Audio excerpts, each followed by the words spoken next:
So Samarth and Mihir are going to discuss the case? Yes, sir. All right. Yes. Okay. Okay. Mihir, you can share your screen. Yes, sir.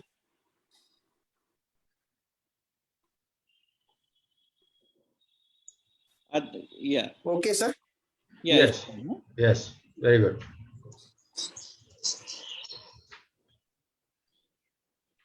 Okay, sir. History-wise, I'm starting, sir. 47 years old male, government officer with history of fall from bus in September 2020, last year. Had blood at meatus and couldn't void. SPC inserted, then managed conservatively for pelvic fracture. Now on regular change of SPC, passing motions normally, no history of fever, chills, weight loss, loss of appetite, abdominal pain, and no urethral discharge.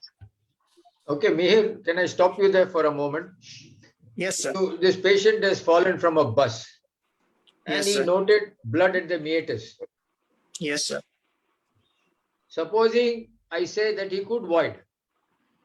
He Yes, had sir. blood at the meatus, he fell from the bus, he found some blood staining, he went home, he passed urine. Yes, He sir. went home. After that, he went home. Okay, he didn't go to any casualty or anything, and then he went home. Yes, sir. What could be the fallout of this situation? He fell from the bus, he had Yes, blood sir. at the meatus. Yes, Because sir. of blood, he says, shall we say, he went to the casualty fellow saw him, and when anybody falls from a bus, everybody takes them to the hospital. He was fully conscious and alert and everything, and they said, oh, everything is okay, you can go home. Yes, sir. What will happen in this situation? The What can happen? patient had history and blood at meatus, but patient could manage to go home without much difficulty. Then also he has to be evaluated, or else later on he may present with difficulty in passing urine. What can happen to him? What can happen to him? It could be a partial injury or just a stretch of urethra that could later on can be converted to the stricture or urethra. No, what can happen to him? I mean, how will he? You're talking about something that can happen after some time, isn't it? Yes, sir. What can happen to him sooner than that moment? Say in about a week's time, or 4 or 5 days' time. What can happen to him? He's passing urine. He said he had blood in the meatus. He's passing urine. What could happen to him? In recent future, he may went into retention also because of blood clots, or maybe because of. There's no blood. There's no further blood. He had that blood at the meatus when he fell from the bus. Okay, And sir. then after that, he went home. He's passing urine. He's happy. He's passing urine. Casualty fellow sent him off. They said, "You're all right. You're passing urine. You go home." What can happen to him? He could have urinary extravasation also, along with Yes, that is very important. That is very important. He can have urinary extravasation. So how will that extravasation present? That extravasation could be at the perineal hematoma, or kind of Is it hematoma that is extravasating, or anything else that's extravasating? urine extravasation. Urine, yes, urine. So how will it extravasate? It can extravasate on the perineal region if it is below the perineal injury to the below to the pelvic diaphragm. Okay. So it can extravasate on the perineal region or surrounding to the. It can extend up to the surrounding penile shaft, and it can be up to the. What is it? What is it? abdominal. What is it that will limit the extravasation? What is it that will limit the extravasation? Collis fascia, sir. Collis fascia. All right. Okay. So let's go back to this case now. This guy had blood in the meatus. He couldn't void. Isn't it? Yes, sir. Yes, sir. Supposing he didn't present with extravasation, he carried on. Yes, sir. Okay, he had blood in the meatus, he didn't present with extravasation and he carried on. What can happen to him? He could have How can he present later on? later on he could have presented with stricture of urethra. So what will happen? He would have a thin stream of urination, or he could have gone into complete urinary retention. He is not in retention. He is not in retention. Okay, sir. He's not in, he's been going on like this now for more than 5-6 years now. He's been voiding, he's happy. What can happen to him? If he would have passed 5-6 years, then I think it's just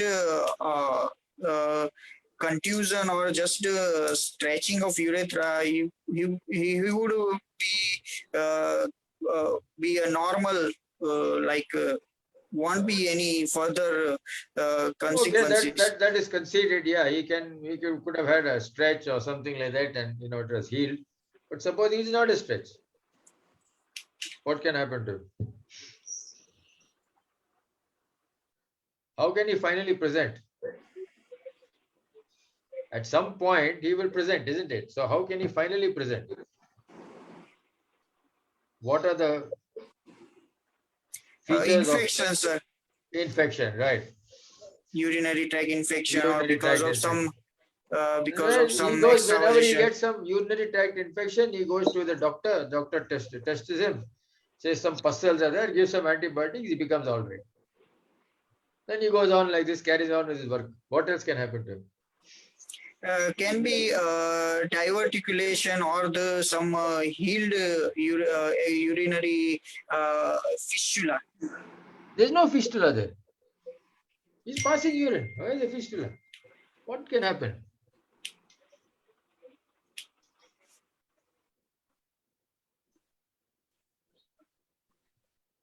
Samarth, you want to answer that? So the extravasated portion of the urine may get infected. No, it's now many years now. There is no extravasation now. No, he didn't have anything. It's now 5 years. How can he present to you? 5, 6, maybe even 5, 6 years, 10 years also. We've seen. Oh, one presentation Mihir said would be like we can have some infection. He goes to the GP and the GP gives him some antibiotics. He settles down, then he carries on his work. How else can he present?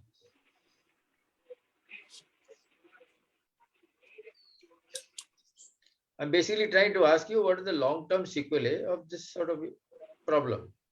So he may develop a stricture at that place, may present with obstructive LUTs. He may have complications like he may go in having urinary incontinence. Okay, he can have urinary incontinence. Due to what? Urinary incontinence consequent to? So depending upon the level of the injury, it is. Sorry? No, carry on, Samar. Here, let him answer. Yes. So depending upon the level of the injury, if it is near the bladder neck, then that can be a reason. The second can be the involvement. He just fell from the bus. We don't know where the level of injury is. Okay. What is the reason for his incontinence? Commonly. What type of incontinence will it be? Not sure. Stress urinary incontinence. It could Stress, be because of commonly what? Is stress incontinence common in men? no, but because of injury to the external urethral sphincter. No, they don't become because of injury. He will have overflow incontinence, isn't it? Yes. He doesn't realize he's got urinary tract infection. He doesn't realize that his bladder is not emptying. He's passing urine. He has not felt it at the moment. So he will come and say, I'm wetting my pants, I'm getting overflow incontinence, just like any older man with BPH. All right, overflow. What else can he present with? One he said was incontinent. What could be the other sequelae? Say impotence. Discussion can be there, sir. Impotence. All right. He stopped having sex. Yes. Let's say he's not very sexually active. He's not bothered. What other more dangerous sequelae? You have not seen? I'm sure you've seen in Saptajangman. Sir. what could be the consequence of overflow incontinence, stricture urethra in a man, in a patient? So you can have back pressure Retention. changes, upper tract changes can be there. Right. because- He can have back pressure changes, and as a result of which, You can present with pyelonephritis. Sir. more serious than that. Renal insufficiency, isn't it? Yes. Huh? This is how patients with untreated strictures present.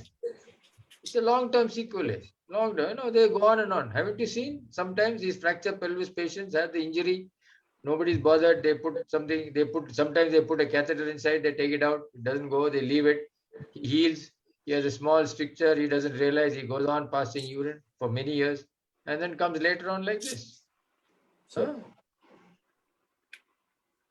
Right. So let's carry on. He had an SPC inserted, isn't it? Yes. All right. Carry on with the history, Mir. Go to the next slide. Yes, sir. Why have they said passing motion normally? Passing motion normally.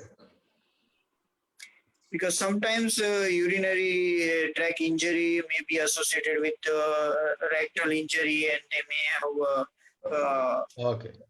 Right. They can have injury to the rectum also. Right. Okay. We'll come back to this in a while, little bit later. Carry on. medical history wise, no hypertension, no diabetes. Medication history, no any continuation of medication. Surgical history, manage conservatively for pelvic fracture. Personal history wise, married, non-smoker, non-alcoholic. Family history, no. Allergy, nil. Well, any other important information you want in the history? This personal history, you want anything more important? Whether he had a child, Whether he had, sorry?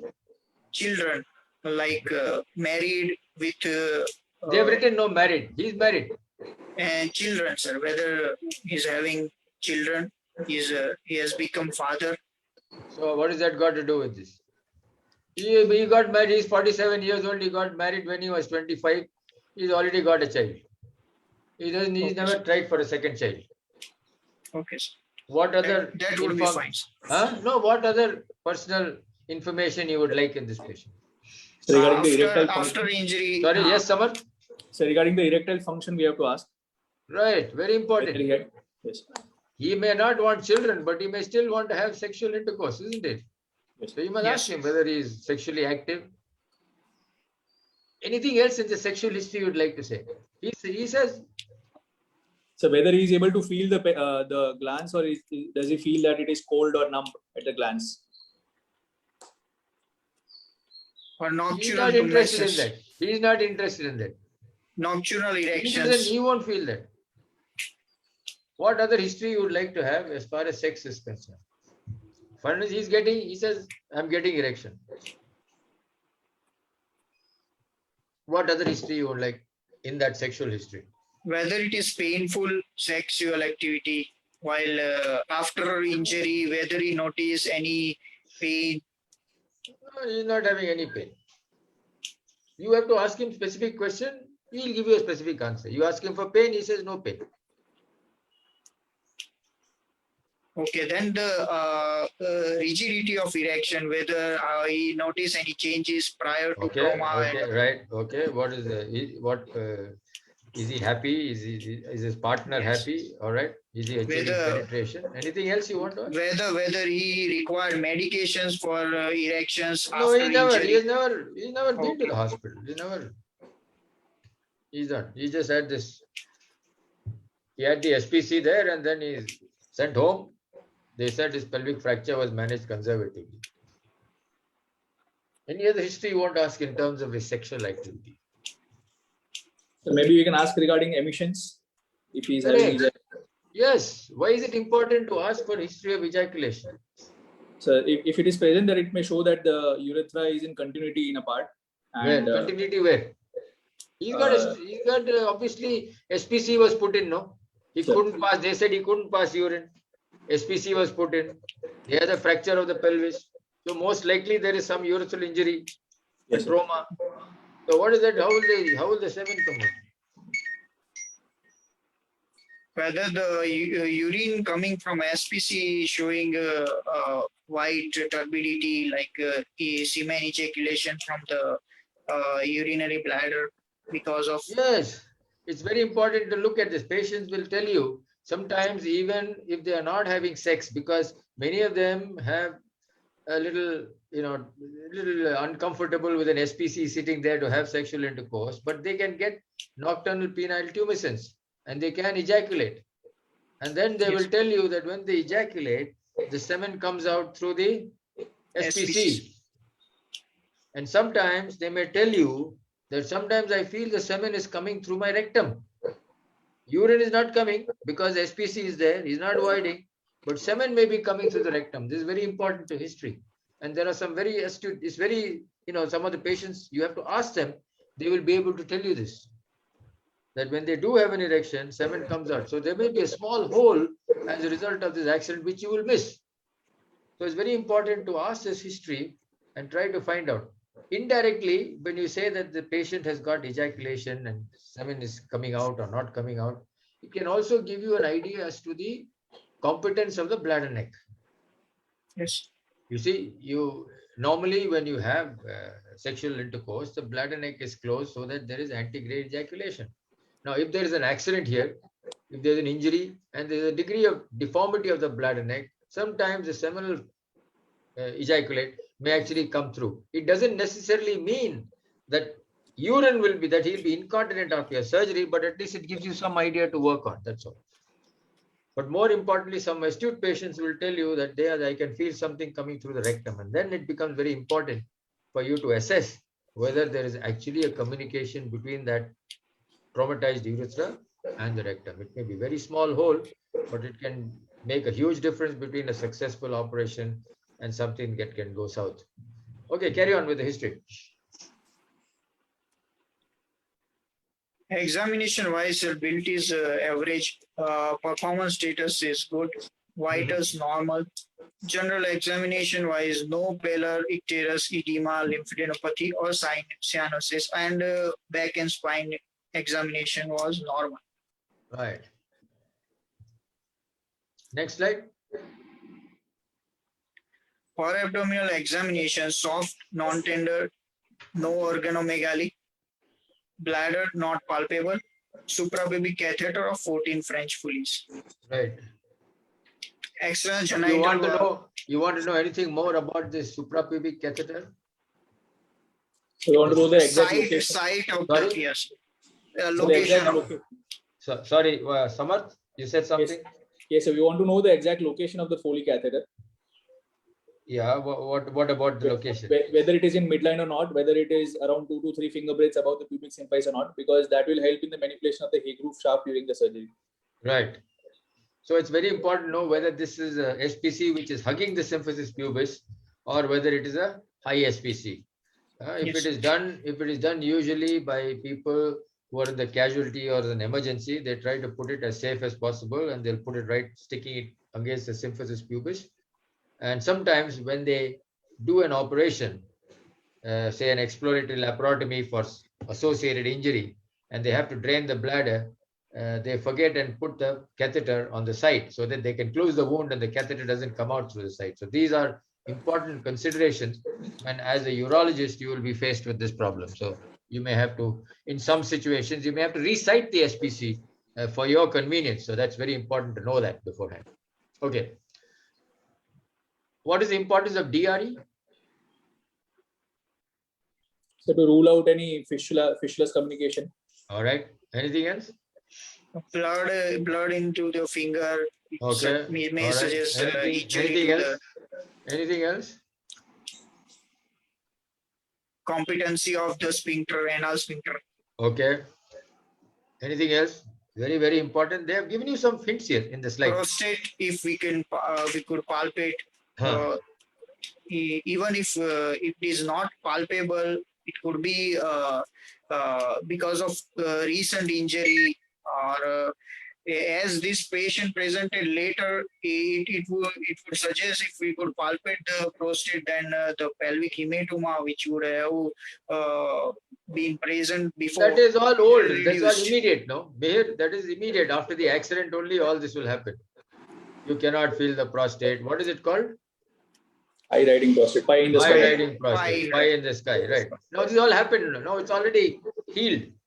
What's the other importance of the DRE? It's all healed. Prostate is So we can rule out a neurological injury. very if the important. Very, very important. Very important. Why is it important to rule out associated neurological injury? So it will have implications on the post-operative course of the patient. So What do you mean course? So if the patient is having features suggestive of neurological injury, then in post-operative period he may not be able to void or may have urgency urinary incontinence as well. Right. There may be neurovesical pathology associated, and you after you correct the surgery, after you do correction of the urethra, do corrective surgery, these patients may have problem. Your patency may be 100%, but they could have, as you rightly said, urgency, urgent incontinence, or even overflow incontinence, failure to void. Okay, any of these combinations can be there. So it's very important to find out. All right. So my question, sir, what could be how we can examine neurological consequences by DRE, sir? You tell me. Like perianal sensations and Yes, they have written here. bulbocavernous reflux. Perianal sensation. Bulbocavernous reflux. Yes. Okay. Anal tone is normal. Everything Okay, is sir. written there. You do what is called a focused neurological examination, focusing on S1, 2, 3. Yes. All right. Yes. And if you want to do some more neurology, you look at L5S1. You ask him to look at the extensor hallucis longus. Ask him to see if he can, against resistance, lift up the big toe, and against resistance, bring down the toe. So these are all quick neurological examinations, which as a urologist, you must be able to do. It does become evident because many of these patients may have an associated paraplegia by the time they come to see you. But sometimes they may be able to walk, and they may have only selective neurological damage affecting the sacral plexus. Yes. And without any paraplegia. All right, they'll be able to walk, they'll have nothing there, but this subtle changes will be there when you do a DRE. Okay, so it's important to do a DRE specifically focusing on whether the S1, 2, 3 segments are intact. Okay. Okay. Whether we can see on a pelvic X-ray if sacrum is not fractured, then yeah, we'll come to the X-ray later. We'll come to the X-ray later, but right now you're examining the patient. Huh? Yes. Okay. We haven't run away from physical examination yet in our clinical practice in medicine. In at least for the moment, in the foreseeable future, maybe nobody will examine any patient, but that's a different matter altogether. Right now, we are still examining patients, and it's important for us to know that the sacral arc is intact. Okay, yes. Proceed. Yes. Investigation-wise, urine routine showed. So what do you think at the moment, Mihir, is your diagnosis? It could be pelvic fracture injury associated urethral injury. What do you mean it could be? Is there something else you want to think of? No, sir. Pelvic fracture, urethral distraction deformity. Right. So there is something wrong as a result of we know he's got a pelvic fracture. We know he went into retention. Yes. We know he had blood at the meatus. All right. And we know that an SPC was put in. So all these things will tell you that this guy has got a posterior urethral distraction defect. Yes. All right. Okay. Yes. So at the moment, that is your working diagnosis. Yes. Right? Yeah. Yes. Urine routine showed 14 to 16 RBCs and 10 to 12 pus cells. What is your comment on the pH? They said pH is 8.5. What is your comment on that?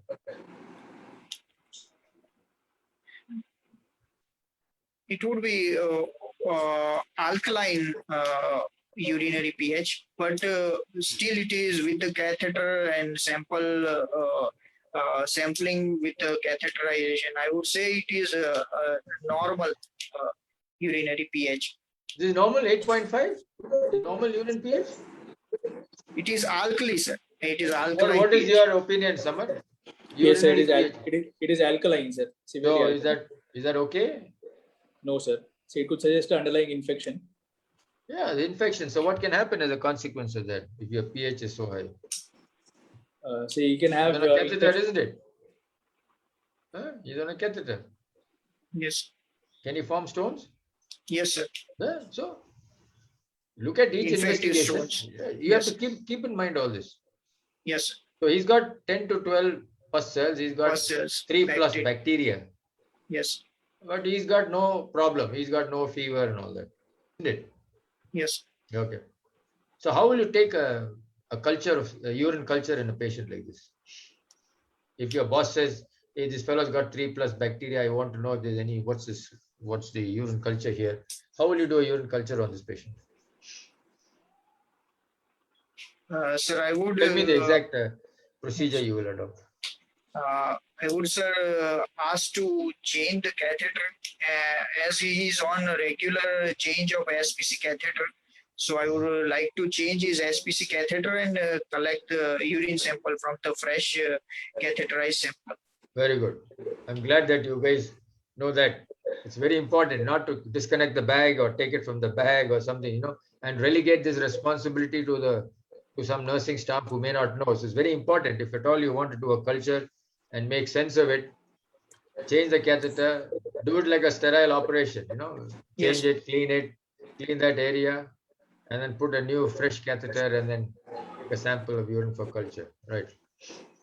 Some people actually give a gentle bladder wash and take that washings, but it also has to be done sterile because most of the time this fellow's on continuous drainage and there may be no urine at that time. So gentle bladder wash specimen, not too vigorous because you might stir up bacteria.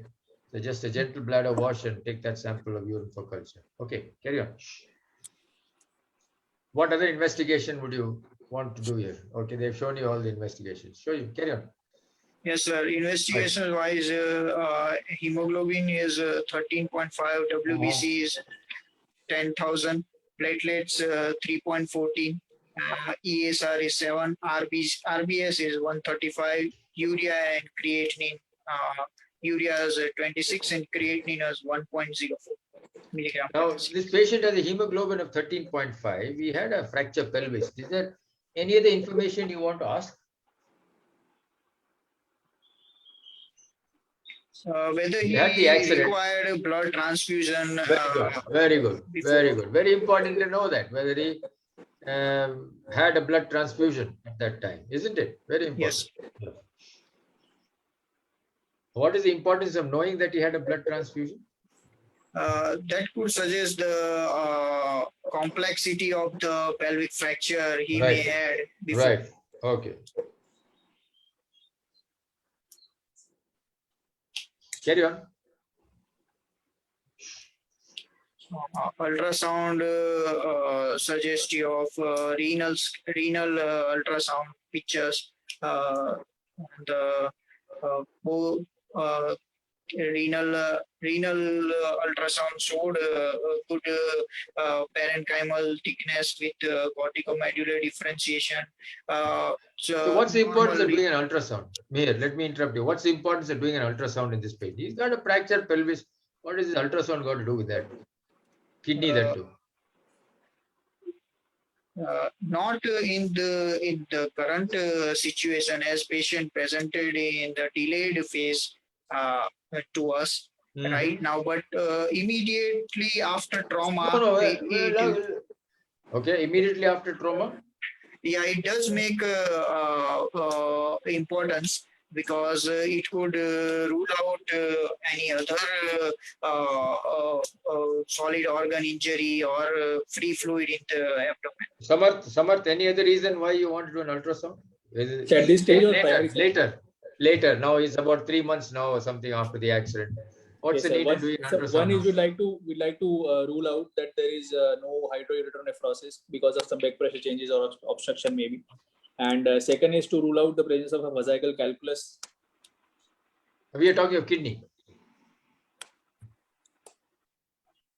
So that is the only thing I think. Hydroureteronephrosis can be ruled out.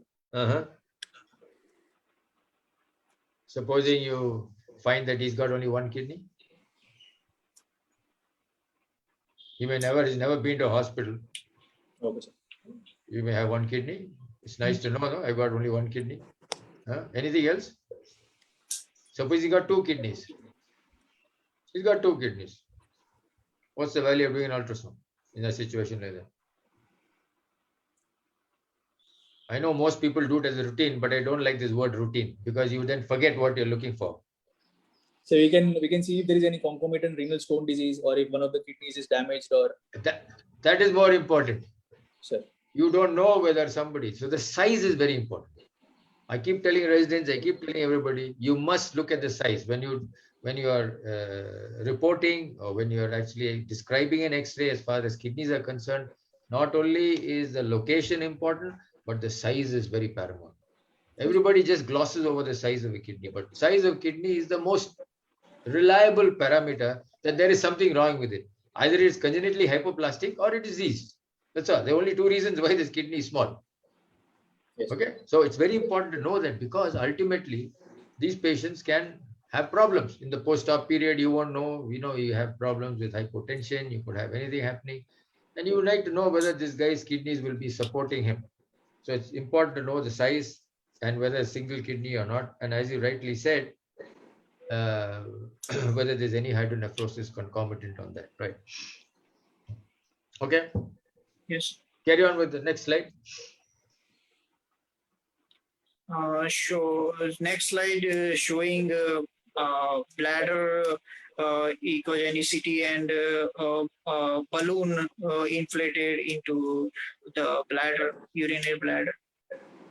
There is no other other pathology like stone or any clots can see in the picture. Any other thing you're looking for in the bladder ultrasound? Bladder wall thickness, if it is. All right. Anything else you're looking for? Samarth mentioned this in the previous question that I asked him. Whether lower ureter, dilated lower ureter, if we can see. Yes. And what is the reason why this is seen in some of these patients? When you see a dilated lower ureter, either one side or both sides, in a patient who has had a pelvic fracture and an SPC, why do you see it? You don't see it in everybody, you see it in some. What's the reason? It can be because of presence of detrusor overactivity because of the balloon or post-trauma. No, what is it called? What does it reflect? The dilatation, what is it due to?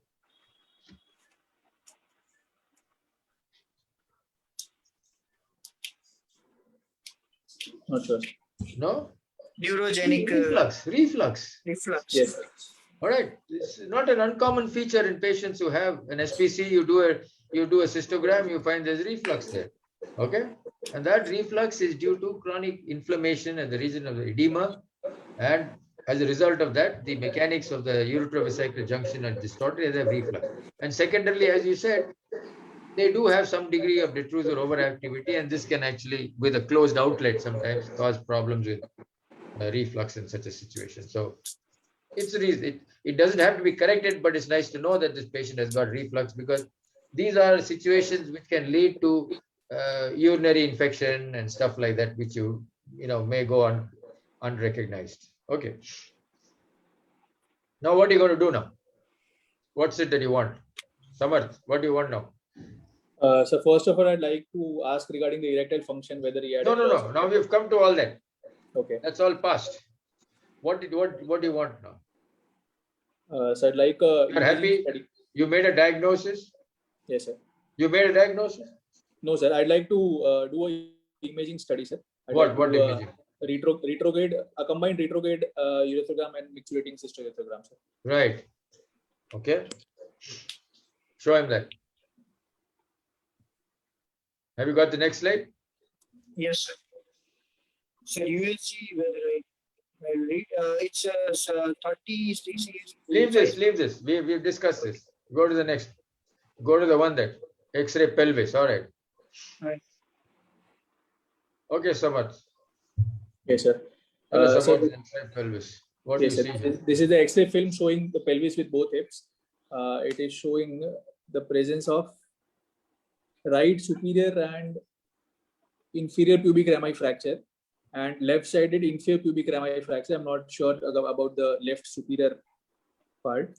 And the SI joint seems all right. The sacrum seems fine. The rest of the findings are normal, so there is no radio. Do you know how to classify these pelvic fractures? Some examiners certainly ask this question when they have a patient Yes. like this. And how do you classify pelvic fractures? So there are two main classifications which I used. One is the tiles classification, which has type A, B, and C. So A will be a rotationally as well as a vertically stable fracture.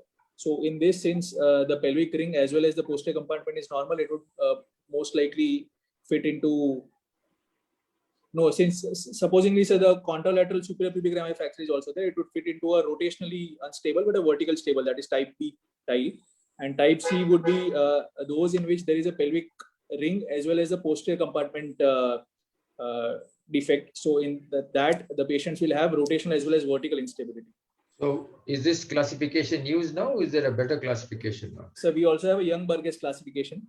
Yeah. That is the one that is now currently used. So yes, that's the one that's more important because it tells, as a urologist, it gives us some more information. Yes, sir. So saying that I don't think the examiners would like you to, I mean, if you know how to classify this, you're fine. But I think the most important thing in the Young and Burgess classification is what? so it gives us prognostication. There are 4 types, isn't it? There are 4 types in here. Yes, sir. What is called APC and anteroposterior compression. Lateral compression, anteroposterior compression, vertical shear, sir. Yes, and combined. Very good. So what's the most crucial thing in this that is helpful for urologists? When you see an X-ray like that, oh, you will say, Baba, this patient has to have SPC. He's got urethral trauma. Sir, most likely in case of straddle fracture, especially when it is combined with a posterior SI joint disruption. No, that's not it. SI joint gives you something else.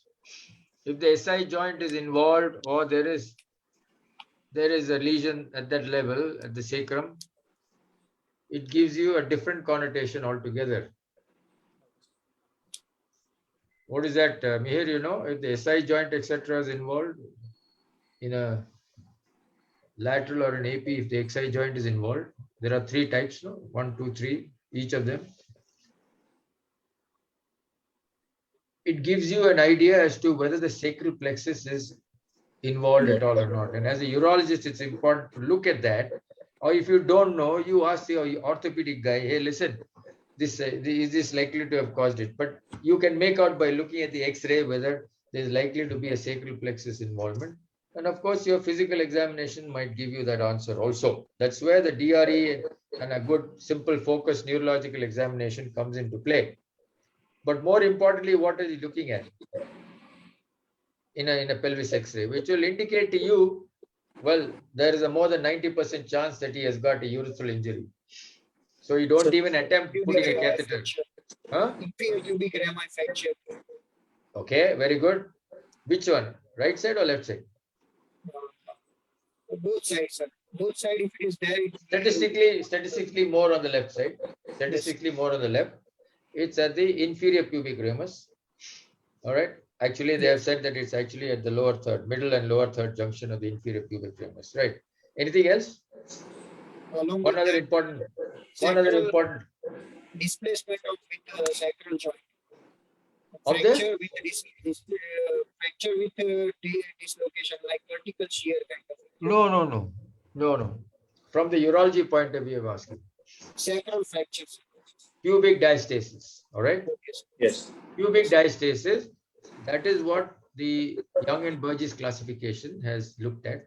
Is the pubic diastasis less than 2.5? Is it more than 2.5?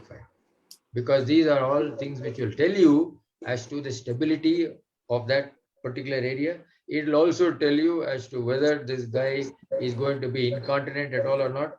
Some idea about that. And certainly when the pubic diastasis is wider, you are likely to have urethral injury.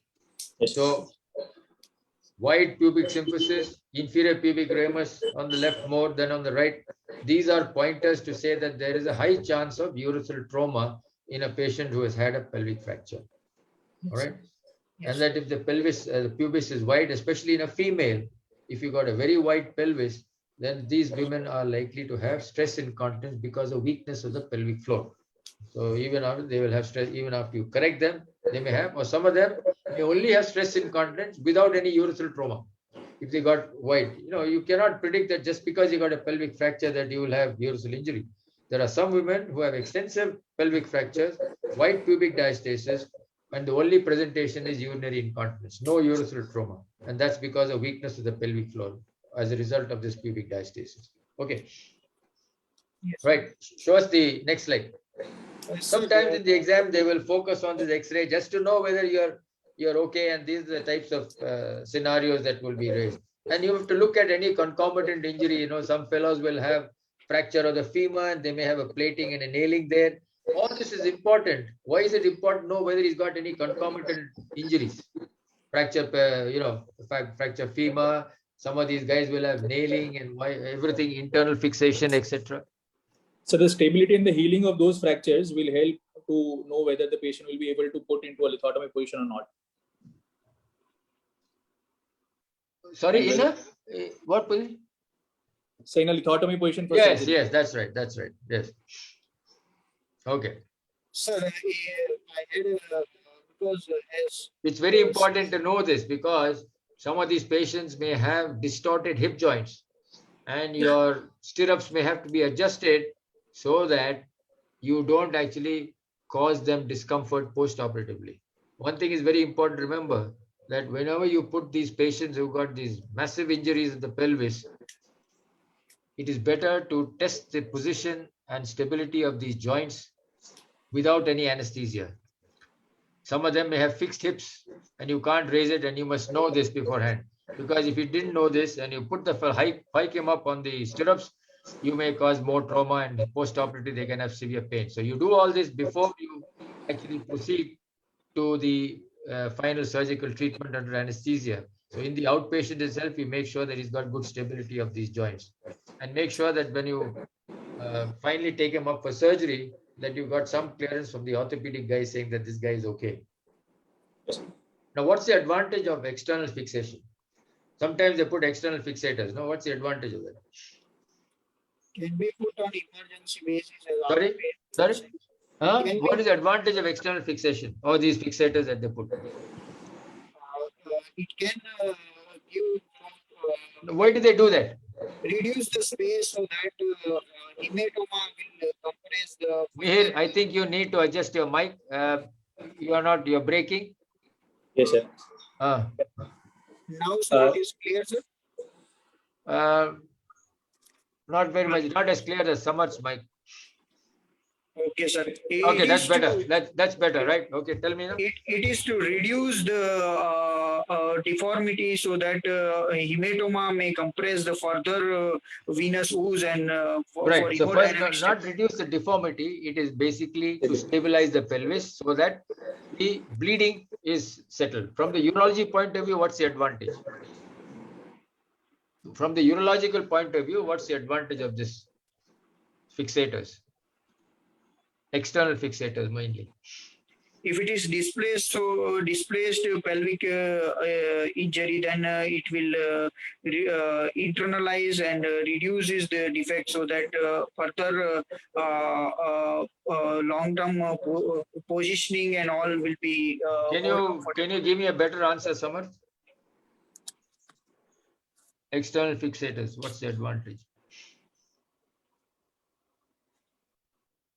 Are you there? Yes, sir. Well, So the apart from advantage is that apart from giving you some degree of stability to the pelvis, it also tends to align the anatomical figure of the pelvic ring, so that your subsequent approach, your urethral approach, might be a little easier in such a patient whose pelvis is back to reasonable shape. Okay. Yes. But one of the biggest disadvantages from the urology point of view is if they start, when you'll see a lot of these patients having plates across the pubic symphysis, just to stabilize the pubic symphysis. Now, these plates can be quite tricky, especially if you have to go through the abdomen or if you have to find it. And sometimes these plates can actually be going through the bladder wall. So when you do a cystoscopy and a patient who's got a plate like this, just make 100% certain that you don't see any bit of the plate in the bladder. It's very important to see this because you will tend to miss it, because it will be very close and hugging the bone that you will just, on a cursory cystoscopic examination, you will miss it. So you have to be very, very clear that when you do the cystoscopy, you angle the scope in such a way that you're seeing the anterior wall of the bladder, which is now plastered against the back of the symphysis pubis. The anterior wall of the bladder is plastered because of the accident onto the back of the pubic bone. All right, it's not, and the bladder neck is displaced even further. You know, if you look at a normal anatomy, you find that the bladder neck is right all in the midline and everything. Because of the injury, what happens is the pelvis compresses everything. The anterior wall of the bladder is in close approximation. So the bladder neck is displaced even further downwards. So you must be very careful. Look at this bladder very carefully when you do a cystoscopy, especially in patients who've had a plate like this. Yes. We've seen every possible problem occurring. Okay. Right. So let's see the next slide. AUG plus MCU, sir. Right. Let's see. Samarth, you wanted this X-ray, isn't it? Yes, sir. Let's see how you report this. This is the MCU. Yes, sir. Okay. MCU field. This is a combined study. Very good. Yes. Now tell us, report on this, please. So this is a combined retrograde and integrate study, a dye study, which is showing normal opacification of the penile urethra. The outline seems to be regular. The bulbar urethra is also well outlined. However, the coning of the bulbar urethra is not well appreciated, but it seems to be going up to the level of the membranous urethra level, considering the inferior margins of the obturator foramen. In the micturating part, the bladder outline seems to be regular. There is no outbouching or reflux seen in this scan, but it seems to be a bit lower down. The centralization is not very good to detect reflux. The bladder neck seems all right. And there is dye passing distally into the prostatic urethra. The defect seems to be less than 1 centimeter in size from this. And the ends of the urethra, the proximal and distal, seems to be well aligned. Anything else you want to tell me on this micturating cystogram? Sir? Anything else you want to tell me on this micturating cystogram? No filling defect in the bladder. Anything more important to us as urologists? So the bladder neck? Yes. Yes, very important to tell us about the bladder neck. Yes, sir. Why? So bladder neck, the competence of the bladder neck can be one of the prognostic factors for postoperative outcomes. But, okay. Yes, so how would you make that out on an MCU? Say in MCU, if it is not very wide, like in this case, it is not very wide. It seems to be a proper beaking. Then it most probably suggests a competent bladder neck on this film. No, that's not the answer. Funneling of the the normal bladder funneling neck. of the bladder neck is seen here, but in patients who've got pelvic fractures, you want to look at the shape of the bladder neck. Is that bladder neck funneled normally or is it distorted?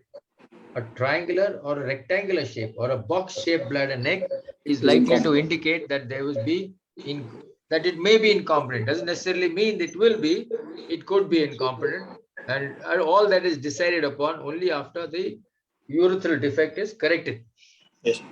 Only then can you make an assessment of such a bladder neck. That means even though the MCU does show that the bladder neck may be open, it doesn't necessarily mean that it's going to be incompetent after surgery. Many of these patients actually have good continence. How would you classify urethral injuries? So urethral injuries are basically classified based on the immediate RGU, most of them. On? So immediate retrograde urethrogram. Immediate means on the day of the accident. Yes, sir. Right, okay. So there are various classifications. One of them... Tell us one that is normally accepted. So that is the Goldman's class modification of McCallum-Colapinto. All right, you know that classification? Yes, sir. All right. You want to tell us or shall we leave? We assume. Meher, you know that classification? Sir, I know the sir EAU classification. EAU classification, they're all the same. Yes. McAlpine, Colapinto were the first guys who described this in patients immediate. Yeah. Then Mr. Then, Goldman came and added some modifications. Yeah, two type 4 and type. In this classification, which is the one that is the most worrisome? Which is the most worrisome type? So type 4 would be the most worrisome. Why? So it involves the bladder neck injury as well as the prostatic or membranous injury. Sir. What about type 5? Type 4 and type 5 both. Type 5 is an isolated anterior urethral injury, sir, in Goldman's modification. Type 4A would be a bladder-based injury. But in that, the bladder neck as well as the urethra is not involved. Yeah, patients who have both combined posterior and anterior injuries are the ones that are most difficult to treat. All right. Yes. Whether they have a bladder neck injury at all is a different matter. But those who have combined strictures, combined trauma, both anterior and posterior, they will have difficulty, and you'll have to make a decision as to how best you will treat such a patient. Okay. You mentioned that in the physical examination, Samarth, you mentioned about glands being numb. Is that what you said? Yes. What is the meaning of that? So it suggests some ischemic injury due to the trauma, which can have a poor prognosis of the outcome of the surgery, sir. So that is one of the factors which we considered to go for a duplex study or a pudendal angiography before the surgery for prognostication purpose, as well as if you want to revascularize in select cases. Sir. Okay, so you're saying that if the glans is numb clinically, that such a patient may have a problem. What other important finding on the penis that you would like to look for in these patients, apart from numb glands? So the temperature of the glands would be cold.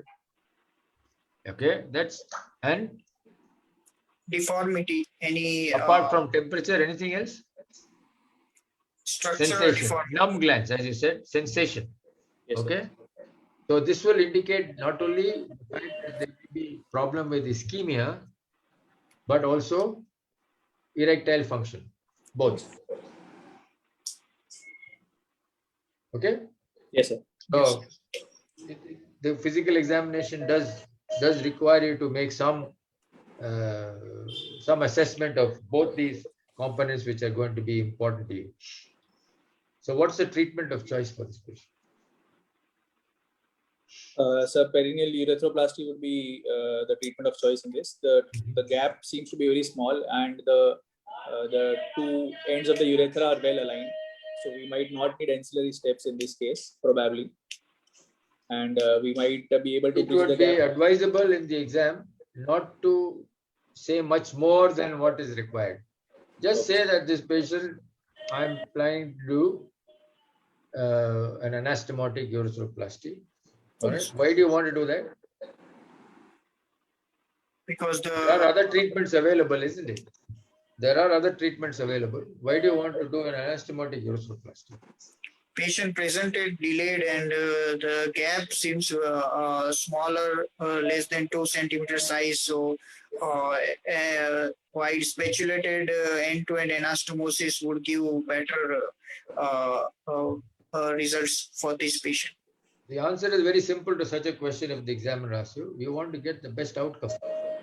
And the results of an end-to-end anastomosis in a patient with a PFUDD is in the range of 98%, 96 to 98. All other treatments are inferior. And you want to give the patient who has had no other procedures done before the best shot. And the best shot is an end-to-end anastomosis in a situation like this. All right. Yes. What are the other options available for such a patient? Supposing he says that, no, I don't want this operation. You tell him, you talk to him and say, well, there could be recurrence, there could be stricture, you could have impotence, he gets scared. Sometimes if you tell Indian patients too much also, they run away. And they'll go around, come back finally up and then get lost. So, that's also a problem. What could be the other treatment option? So one option could be a core through urethrotomy, that is a cut to light procedure. What is this cut to light? So in that, both antegrade as well as retrograde scopes are passed. We assess the light from the proximal source, and we core through How do you core through? part. How do you core through? So the fibrous tissue is cut. How is it cut?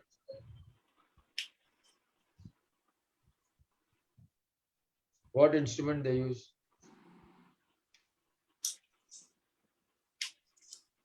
The largest series was described from India only, no? Yes. By Dr. Dogra in AIMS.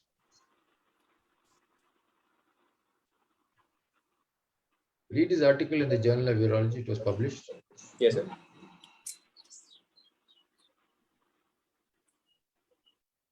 Mihir, do you know the answer to that? No, sir, not exactly, sir. But laser, Nd:YAG laser, we can use. Yes, that is the answer. Laser. All right. It was not the visual urethrodome that is used commonly. What they described was the laser was used so that the core of tissue could be vaporized completely. And then you will be able to see the two ends, and then the catheter is left in as a bridging, and then they go ahead and do the procedure. So cut to light using laser, and this is the core through that was described by them originally. Yes. Okay. What are the steps of this operation? This end-to-end anastomosis? So first will be the positioning. We position the patient in a social lithotomy position after anesthesia. We clean and... No, what are the steps? I don't want all these details. What are the basic tenets of the...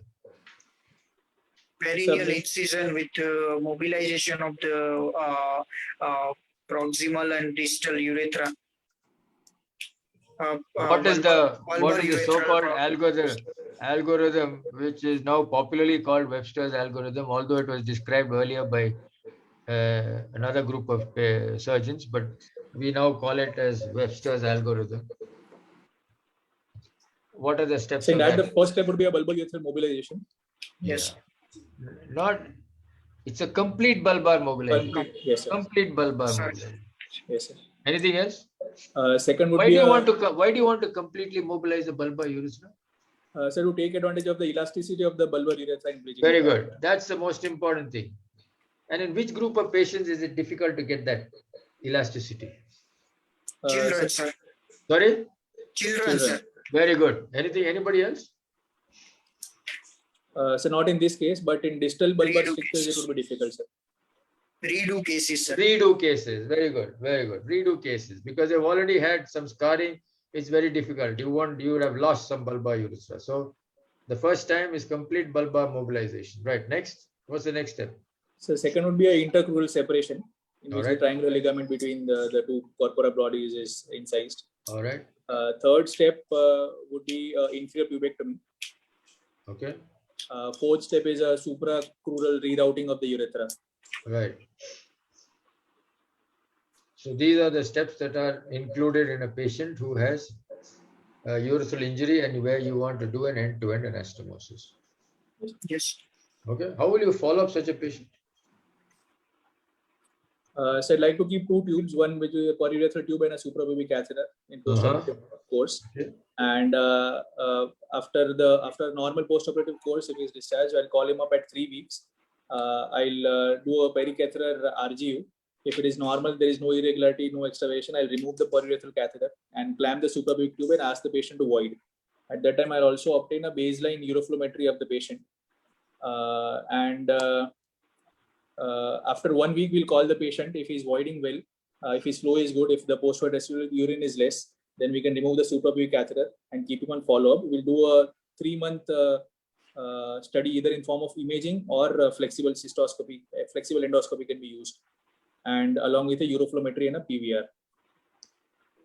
What about how long will you follow up these patients? So this can be followed up at 6 months as well. If that comes out to be normal and there is no irregularity, the imaging as well as the endoscopy findings are normal, then we can. There is a very less possibility that he might have a recurrence of the stricture. So if we can follow up as per patient complaints in that case, that is one school of thought. Otherwise, we can obtain an annual imaging and endoscopy if we are having some doubts in the imaging as well as the. Imaging means what? Yes, sir. Imaging means what? A contrast study, a retrograde, and So how many will you do in his lifetime? so we can get one at 3 months or 6 months and one at 1 year. After that, it might not be required, sir, if these are normal. Right. Mihir, you have a different viewpoint? No, sir. First, initial follow what he said was correct, but sir, I had a question whether a pericatheter. We generally don't do, sir. Pericatheter RGU. Yes. We All straight right. away will remove the periurethral catheter. We'll see the voiding. If he is voiding, fine. No PVR and uroflowmetry wise, okay. Then 1 week after, we'll remove the SPC. At that time, also we can document with uroflowmetry Right. and his flow, and then follow up after 3 to 6 months with simple uroflowmetry and to notice his any complaint if he is having during this period. Then yearly follow up till 4 to 5 years, just for Right. any other complications. Okay. I mean, as you rightly said, there are differences of opinion on how these patients should be managed post-operatively. Some people will not do a pericatheter study as a routine, as you rightly said, Mihir. Some people will do it. There is nothing to fight about it. But the pericatheter ureterogram is of use in a certain situation. What is the usefulness? Samarth, you said you would like to do a pericatheter. So let me ask you, what Yes, is the sir. usefulness of this pericatheter study? Say in that, since the catheter is already in place, we might not have to, if the pericatheter dye study is showing some extravasation or irregularity, we can keep the same catheter in situ, and we might not risk endangering the anastomosis by putting it a new catheter if we do not do it that way, sir. So you're just doing it for that. There's no other outcome related to the pericatheter study. One thing is if I'm not the patient is presented with Sorry, again, Mihir, come close to the mic. okay, sir. One thing in one way it will helpful if it is previously associated with fistula, and that fistula tract is not obliterated, and we just gone through the What do you mean by fistula? urethroputaneous fistula or How did it happen? How did that urethro-cutaneous fistula happen? Was it before the operation or after the operation? before the operation, and just we put a catheter, Foley's catheter. We could manage not after. So supposing he has got no urethral fistula, he just had the same fellow. He's got no fistula. Okay, sir. Then I think, sir, we can remove the Foley's catheter. You see, it's the pericatheter ureterogram is of use, generally speaking, in patients who have had, where you think as a surgeon that you had a difficulty.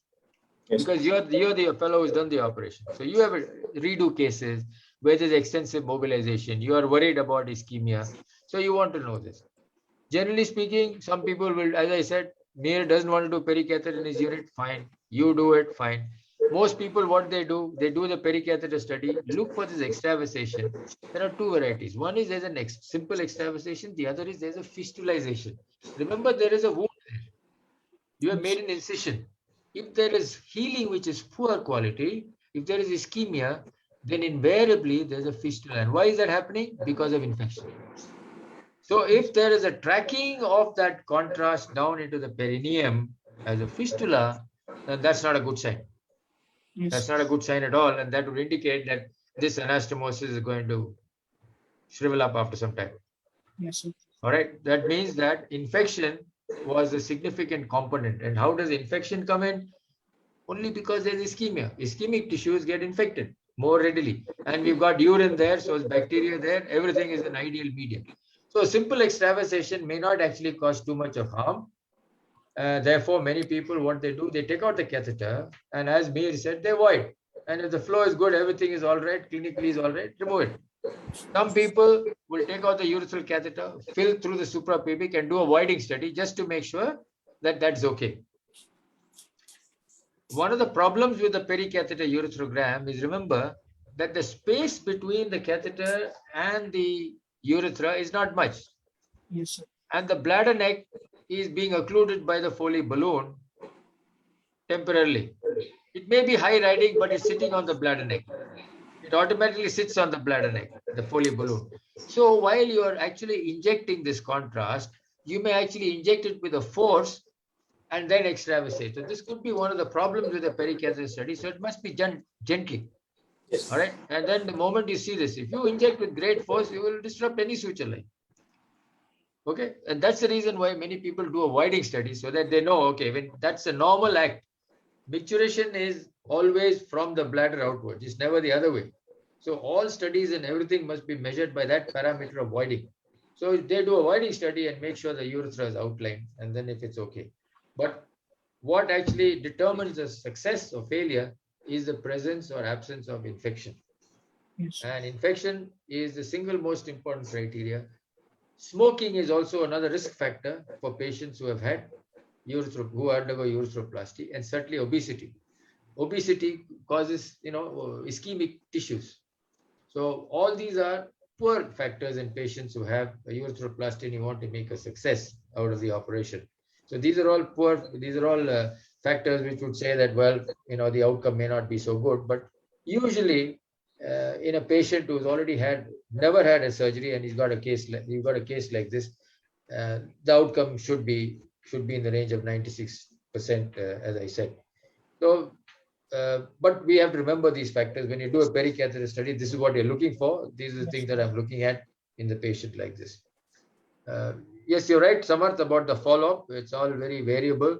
Usually what is said is that if the flow at 6 months is good, then it's very unlikely that this patient will require any other follow-up.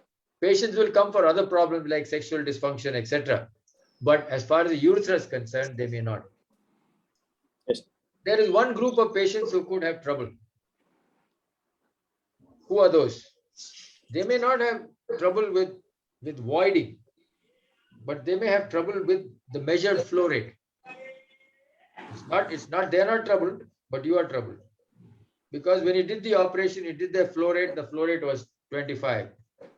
And then after 5-6 years, they come back. They have got no trouble. They come to you for sexual dysfunction. So as a concerned urologist, you do their flow and you find their flow is about 15 or 14 mils per second and you're worried.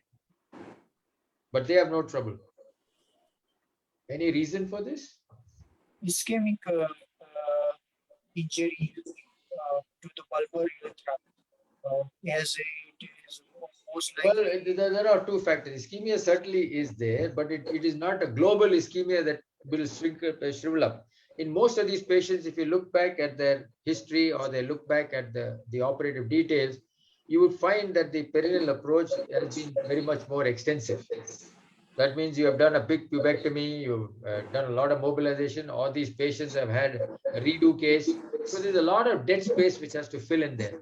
And this dead space will come and probably cause a degree of like an envelope of fibrosis around the urethra, preventing it from actually behaving normally.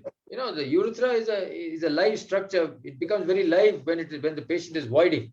So there's a compressive effect as a result of this. But when you put a scope, you will realize that yes, at the site of the anastomosis, there's a little bit of rigidity, and that's only because of the fibrosis and the mobilization. Not the patient has got no problem voiding. He's totally continent. His upper tracts are good. He's got no infection, and he's happy. So you don't have to go and correct it. But if you do an endoscopic examination, these patients, you will find that at that site of anastomosis, there's a little bit of a ridge, and you may have little difficulty in going about with the instrument. Okay, so how will you manage the sexual dysfunction? Final questions. I think we're gone beyond time. PD5 inhibitors. Right. When will you start addressing the sexual dysfunction if this patient has any? When after operation, when once his SPC was removed and when he is able to void comfortably. No, Then you've operated, Mihir, you've operated him today. 3 weeks later, you've removed his catheter. Everything is all right, and you've asked him to wait for 1 more month, and then he will ask you, sir, when can I have sex? What will you tell him? after removal of SPC, even Next day, huh? Next day. No, after healing of the SPC. So give him a time frame. You have to give some time frame. Yeah, sir. One week after, means once we remove catheter, 1 week after he could have the sexual activity. You are very brave, man. I don't think anybody knows what the exact answer to this question is, but most people would like to give some time for healing to take place. This fellow has had surgery there. You know, sexual intercourse, the patients, most of them will have some degree of sexual dysfunction due to the surgery. They may not have actually anything wrong, but you know, it's difficult to tell a patient 1 week after sometimes these catheters are removed. He may get some nocturnal penile tumescence, etc. From the point of view, we would say, all right, you know, you wait for 3 months is the usual time before you can start sexual activity. But many people advise penile rehabilitation. That is, when you are going about it, you can actually go ahead and masturbate. Give yourself some time. Don't start masturbating on the first day after the catheters are removed, because the suture lines are still there. It's uncomfortable. So you start this penile rehabilitation just like you would do it for patients after radical prostatectomy. You know, you start it even before sometimes, but here you don't have that opportunity. So this sort of thing, you can ask them to masturbate. You can ask them to use a vacuum device. These are all things that can be done in these patients to enhance and get circulation going. It is claimed that vacuum erection improves penile circulation. So these are things that can be employed in these patients. And as you rightly said, PDE5 inhibitors also can be used in these patients combined with this. So there are various ways. And supposing none of them work, then what can you do? He is not happy. PDE5 doesn't work. He's not The happy. last resort would be a penile prosthesis surgery in this Yes. patient. Before penile process, can you try anything else? Intracavernosal injections Yes. with combined vacuum assisted device, if Very good. at all. Yes. Now, these are things that must be tried in these patients before you actually offer them a penile prosthesis. And therefore, it's important that you try all these conservative measures before you go for, because penile prosthesis surgery in a patient with a urethral stricture and PFUDD should not be taken lightly. I'm sure you, I think it was last year, there was a webinar conducted by Dr. Sanjay Pandey and in his team in Kokila Ben, where they demonstrated the surgery, and a lot of discussion took place on the issue related to penile prosthesis implant in patients who had urethral injury and subsequently. Dr. Rupin Shah was also there, and some very important and pertinent statements were made, which is very important to look at how you will handle these patients who have had this. Because if you look at the corpora, one side you may have mobilized more, you may have done something, there will be crural separation, the pelvis is distorted, the corpora are malaligned. So, you know, while putting the penile prosthesis, you could easily create perforations and stuff like that. So it's not to be taken lightly, this surgery. And then, of course, you're working in a potentially infected situation. So, you know, infection is a major problem in penile prosthesis implant in these patients. So don't take it lightly at all. Use all the conservative measures before you resort to penile prosthesis. All right. Yes. So in the exam, sometimes they may ask you questions when the patient actually presents to the casualty. You're the casualty officer. How will you handle this problem? What will you tell him? They might also tell you that you're in a good center when the patient comes like this. The orthopedic surgeon sees the patient, the casualty medical officer sees the patient, and you are called. First stabilization of the patient. That is done. That is done by the CMO. That's done by these guys who do the ABC business. And they stabilize the patient and they call you. What will you do?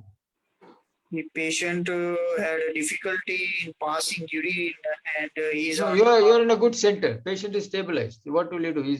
You looked at the X-ray. X-ray of the pelvis was there, and you made a calculated guess saying that, well, injury of urethral injury. What will you do? I would first attempt one perurethral catheterization. Gentle attempt. Samarth, will you do anything different? No, sir. I'd like to go for a single shot retrograde ureterogram in a stable patient. How will you do it? Sir, I'll take him to a radiology suite. I'll turn the beam in an oblique position. Rather than turning the patient in oblique position, I'll So what will you use? Shall I use a contrast, diluted contrast? No, you use a C-arm, isn't it? Yes, a C-arm. Yeah, you use a compatible machine which can give you everything. You know, you don't have to do anything to the patient. The C-arm will rotate and give you everything.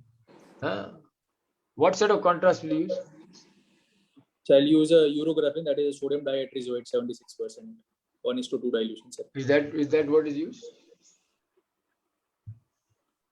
Sodium diatrizoate is now no longer available, as far as I know. They use some other contrast materials.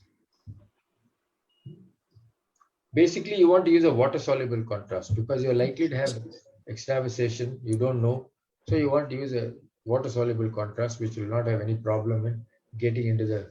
If it does extravasate into the venous system, it goes away. All right. So you want to use it on the C-arm, and you're screening all the time, and then you will be able to assess the injury and actually classify the injury. Yes, sir. The advantage, this is you're classifying the injury, and then you will do it. What is this primary endoscopic realignment? So in cases of partial injury, what we can do is we can take a flexible endoscope. When will you do it? So when will you do it? So we can do it in the first 2 weeks, sir, after stabilization of the patient. After stabilizing the patient, yes. Yes, in the first 2 weeks, we can do. Right. So we can use a entirely retrograde approach or a combined antegrade and retrograde approach to pass a guide wire through the defect in the urethral ends, and we can bridge the gap using a catheter. You are not able to pass the guide wire. If you are able to pass a guide wire, that is all right. If you are not able to pass a guide wire, so we can use the help of a antegrade scope, sir. Yes. So and then we can try. There again, if you have to do primary endoscopic realignment, you do again cut to light. You can actually use the laser and open that space up and then put it. This is different to the core through, because in a core through operation, it is not done primarily. The tissues are all fibrosed. Hematoma is now fibrosed. It has all become this. That's different. Here, it's still very fresh.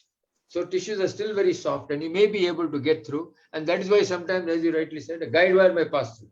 And the advantage of using the antegrade scope is that you are sure that you're in the correct. Not in a false. All right. You have not created a false passage. All right. Yes. All right. Have you heard of railroad operation? Railroad operation. Yes, sir. What is that? So not, railroad operation. It's open procedure, sir. Like same what we do endoscopically, the same principle, antegrade and retrograde approach through. Just we splint the gap and. How is it done? You have any idea how it is done? I know many people may not do it, but still sometimes you in an emergency some people do it. Sir, I have seen. Huh? During open prostatectomy, I have seen, sir. What? During open prostatectomy, you seen this operation? Endoscopic, this railroading. Why? Open prostatectomy has got nothing to do with railroading, man. Yes, sir. But that case, during my MS, sir, it was because of slipped away of catheter. So they basically, sir, opening the bladder and from proximal urethra. All right, let me cut a long story short and tell you about it because it's a teaching program. The original railroading operation was done combined using what is called Davis interlocking sounds. All right. The interlocking sounds are basically one has got a concavity, the other has got a convexity, so that they lock to each other. One has a cavity, the other is bulbous. So you open the bladder, you pass it through the bladder neck, and then you pass another catheter. You pass the other sound through the urethra, and the two will meet. Two will meet and lock each other because the one has got a bulb, the other has got a concavity. and the one which has got the bulb will fit into the concavity of the sound, so that the two are joined together, and then you bring the urethral sound, guide it into the through the bladder neck into the bladder, and then you pass a tie. Some of these will have a small little hole at the tip, and then you pass a thread through that, and then the thread comes out through the urethra by withdrawing the sound which is in the urethra. And then you pass a catheter attached to this thread and wind it into the bladder. So that's the railroading operation. And this was modified later by a gentleman called Shah, who used his finger and then put the sound through the urethra, and then put his finger through the bladder neck, and then guided the urethral sound into the bladder neck at that point. So he didn't use the interlocking sounds, but what's originally described were the Davis interlocking sounds and this procedure. It's no longer done, but some people do it as an emergency. You're in the periphery, you've got a patient like this. It doesn't mean that the operation is not used at all. It does produce some continuity because there will be a passage next time you go in, but the stricture rate is high. One of the largest series of this was actually published by James DeWord, if I'm not mistaken, from Mayo Clinic some years ago, many years ago. These are all old operations, and you'll have to go through the older journals just to look at what are the data that was there. So it's just historical at the moment, because most people would put an SPC and go ahead and do a secondary urethroplasty at a later date. Some people may do a primary endoscopic realignment, but I think the vast majority would prefer to put an SPC, a high SPC, and then once the patient is stabilized, go and do an end-to-end anastomosis as we have just discussed.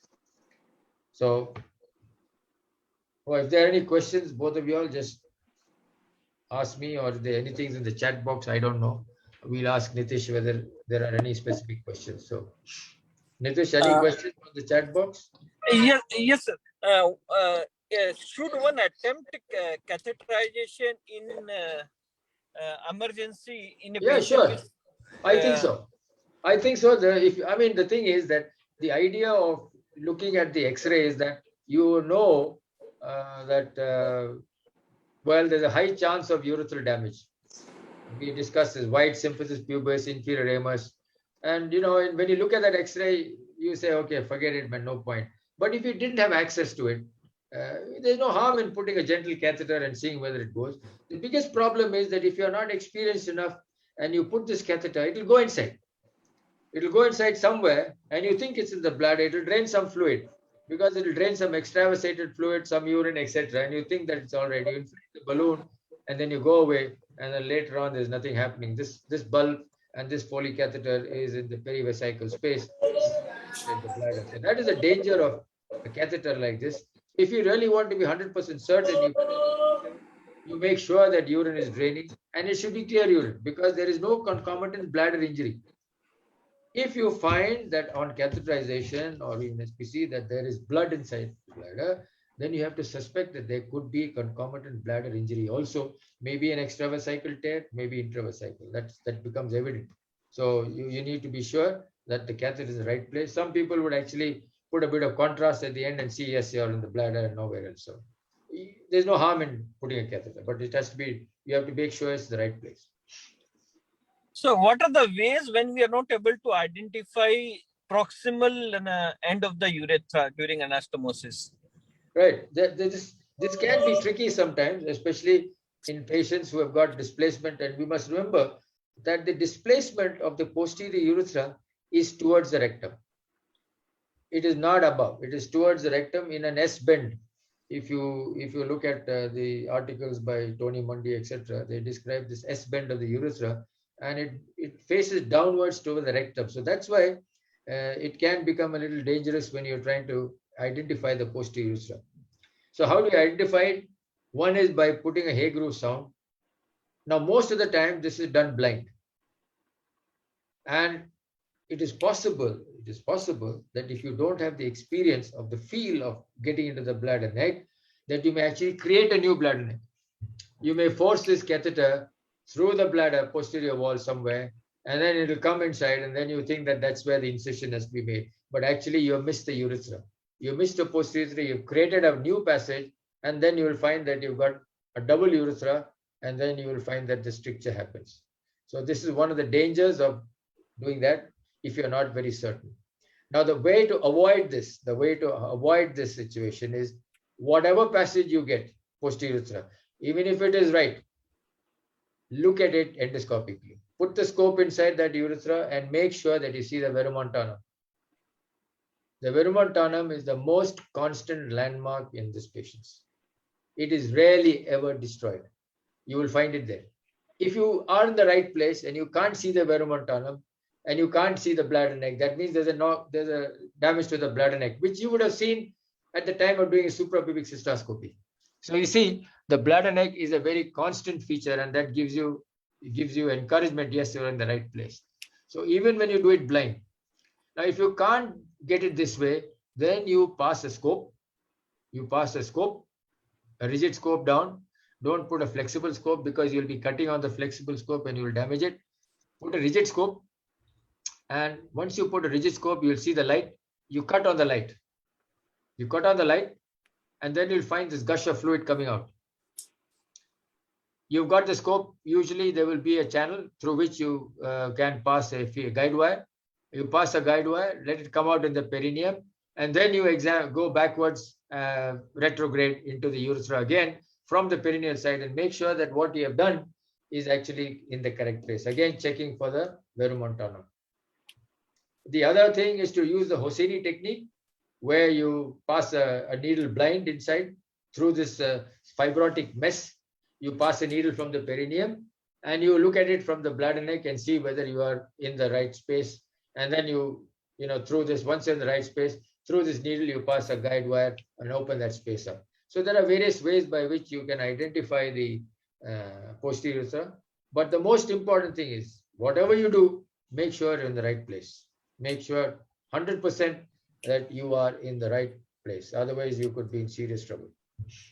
It takes you 2 seconds. I would also advise that if you're doing these operations, have the scope with you. Nothing wrong in keeping that integrated scope or whatever scope you have on the table, and make sure that you get everything right, because these are operations which are done best the first time, and you must get the best results the first time. You can't afford to go wrong in this situation. So leave no stone unturned in a situation like this. Okay. So what happens once if someone injures rectum while inserting a hair groove blindly? Yes. What should he do at that point of Well, time? there are 2 ways by sorting this out. Most of the time, the injury is below the level of the reflection, peritoneal reflection. But then the rectum can never be sterilized. You're doing a reconstructive operation. If I injure the rectum during a urethroplasty, I will back it up with a colostomy. I will never take a chance. I have burnt my fingers. I will not burn it again. So I would advise you, if you have actually injured the rectum at the time of surgery, while doing this thing, do a colostomy and proceed with the operation, and you'll be safer. But to have stool coming down, closing that rectum, that area is very dicey, because this is not high up in the rectum. This is very low at the rectum. Some people will say, well, it's very low. You can close it comfortably and put whatever patches there are, and seal it down. It's too dangerous. It's too tricky. I would not advise. I would say back it up with a colostomy. This is a one chance, and we know that infection is the biggest disaster. So if you ask me, I will back it up with a colostomy. But I know there are people who would say that no, you can go ahead, do it, and dilate the anus and be done with it. How to assess sphincter pre-operatively? Sorry, how to assess? Sphincter pre-operatively. Which sphincter?